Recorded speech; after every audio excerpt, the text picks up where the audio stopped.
करते हैं, लेकिन ये पूरा सरकार जो है बीमार हो चुका है और ये सरकार और थोड़े दिन रहेगी तो पूरा बिहार को बीमार कर देगी। आदरणीय नीतीश कुमार जी से अगर कोई पूछे कि अपने मंत्रियों का नामे बता दीजिए, कौन कौन विभाग के कौन कौन मंत्री है, तो नहीं विभाग के सचिवों का नाम अगर पूछ लीजिए तो वो अपने विभाग के सचिवों का भी नाम नहीं बता सकते। वो तो छोड़िए, अपने उप मुख्यमंत्री का दो गो है, दो है ना,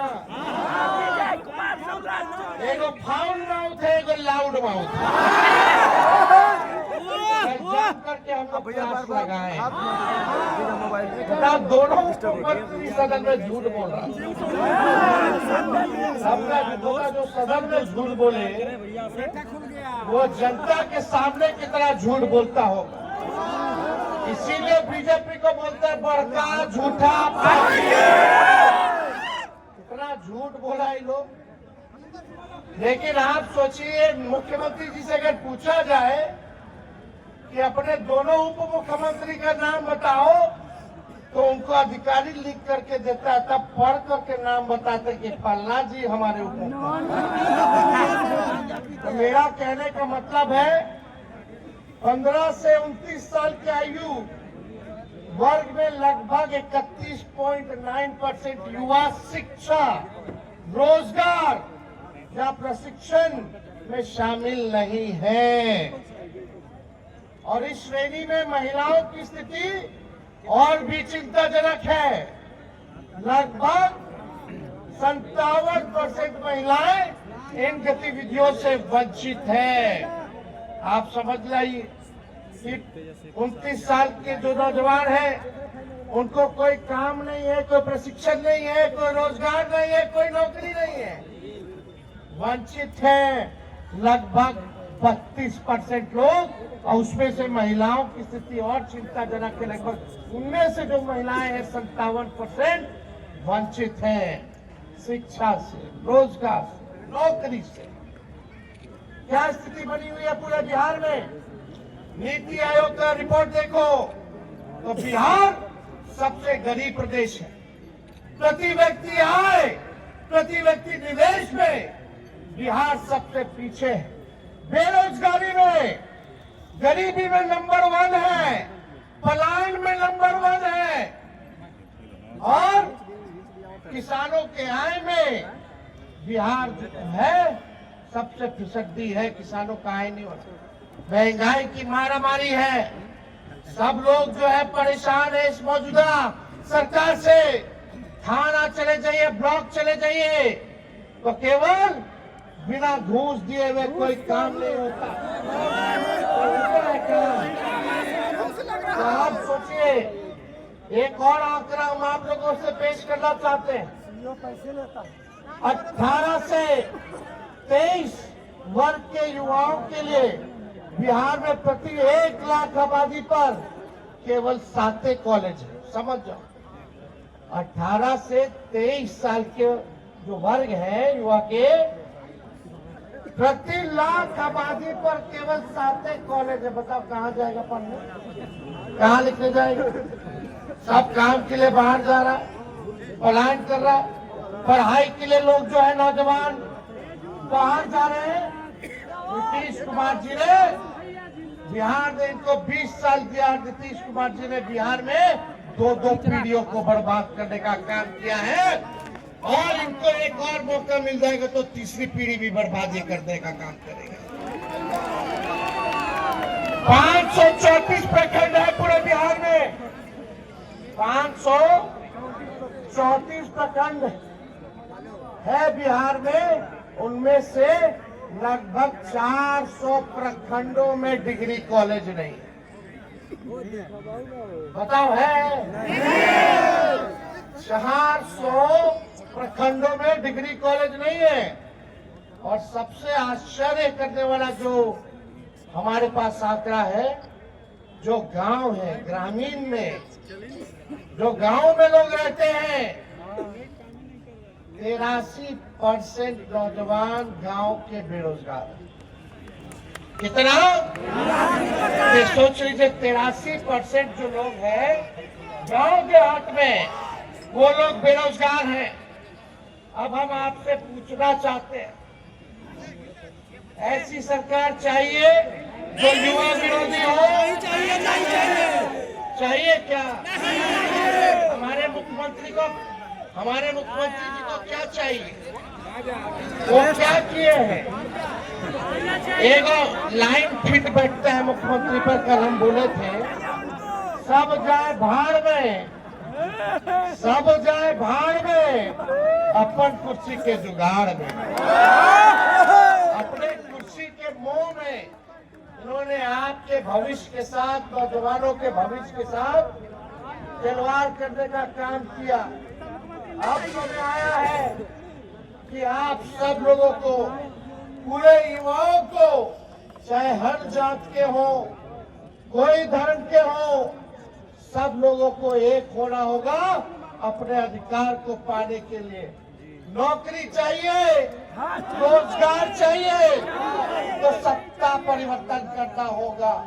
क्वालिटी ऑफ एजुकेशन चाहिए, गुणवत्ता शिक्षा चाहिए तो सरकार बदलना पड़ेगा। और हम बता दें, बिहार का भविष्य लिखना है और जो कलम उस बिहार का भविष्य जो लिखेगा, उस कलम का नाम युवा है। तेजस्वी यादव जिंदाबाद। जब जब युवाओं ने अंगड़ाई ली है, तब तब सत्ता डोला है। अब हमको निकम्मी सरकार नहीं चाहिए। आप देखिएगा, रिटायरमेंट का उम्र क्या होता है? 60 साल। तो हमको 75 साल का मुख्यमंत्री चाहिए। बताइए, 75 साल का मुख्यमंत्री चाहिए? बताइए, 25 साल वालों, जो 25 साल के हैं, पूरे देश भर में, पूरे बिहार में उन 25 साल की आबादी वाले कितने लोग हैं? 58% है कि नहीं? और उनका नेतृत्व 20 साल से। अरे कोई गाड़ी भी अगर खरीदिएगा, आप नया गाड़ी, अब 15 साल पुराना हो जाता है तो खटारा हो जाता है कि नहीं हो जाता? सरकार अनुमति देती है चलाने के लिए? क्यों नहीं देती है? क्योंकि वो गाड़ी खत्म हो गया है, धुआं छोड़ता है, खटारा हो जाता है, मेंटेनेंस करना पड़ता है। और एक ही ब्रांड का एक ही बीज एक ही खेत में जोतिएगा 20 साल तक, तो जमीन भी बर्बाद कर देगा, फसल भी बर्बाद कर देगा। इसलिए अब समय आया है, खटारा गाड़ी नहीं, नया गाड़ी नए तेज रफ्तार से। और अब खेतों में नया ब्रांड का नया बीज रोपना है, ताकि फसल भी अच्छी हो और आने वाले नस्लों का भविष्य भी बेहतर हो।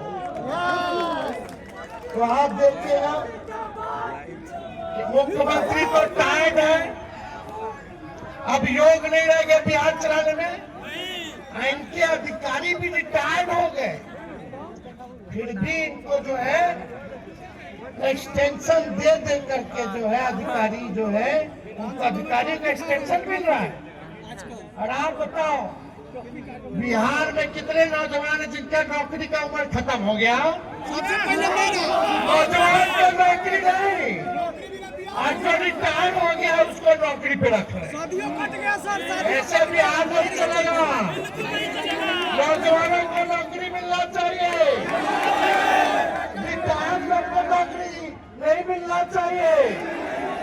नया भी आंदोलन है और आप लोग सब लोग जानते हैं, ये रिटायर्ड अधिकारी बिहार को ये लोग बर्बाद करने का काम करते हैं।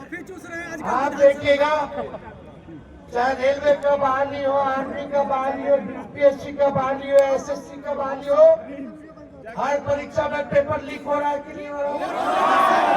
और हम सब दर्द होता है। जब भी छात्रों पर, अभ्यर्थियों पर एक एक लाठी पड़ता तो तेजस्वी को चुभता है इनका तीर। ये नीतीश जी का जो तीर है, जब जब छात्रों पर इन्होंने लाठियां चलाने तोड़ी है इनके पीठों पर, तब तब तेजस्वी को दर्द हुआ है, चुभा है। क्या बना रहे, पेपर लीक कर रहे, अपने अधिकार के लिए लड़ रहे। बीपीएससी वाले अभी भी आंदोलन पे, हम लोग गए मिले, मुख्यमंत्री को 2 बार चिट्ठी हमने लिखा, कल भी हमने अपने विधानसभा के भाषण में हमने बीपीएससी की चर्चा की, लेकिन उस पे एक शब्द भी सरकार के लोगों ने, नौजवानों पे एक शब्द उन्होंने नहीं कहने का काम किया।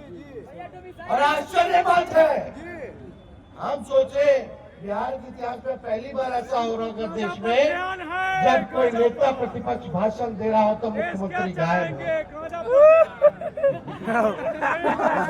कहाँ रखे, देख के डर गया भैया। क्यों नहीं आए आप सामने मुख्यमंत्री जी?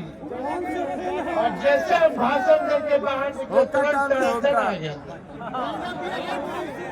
अरे भाई, उनको अधिकारी लोग और कुछ बीजेपी का कुछ जो उनके पार्टी में मानसिकता वाला नेता लोग पकड़ के बैठाया हुआ था, मत जाइए।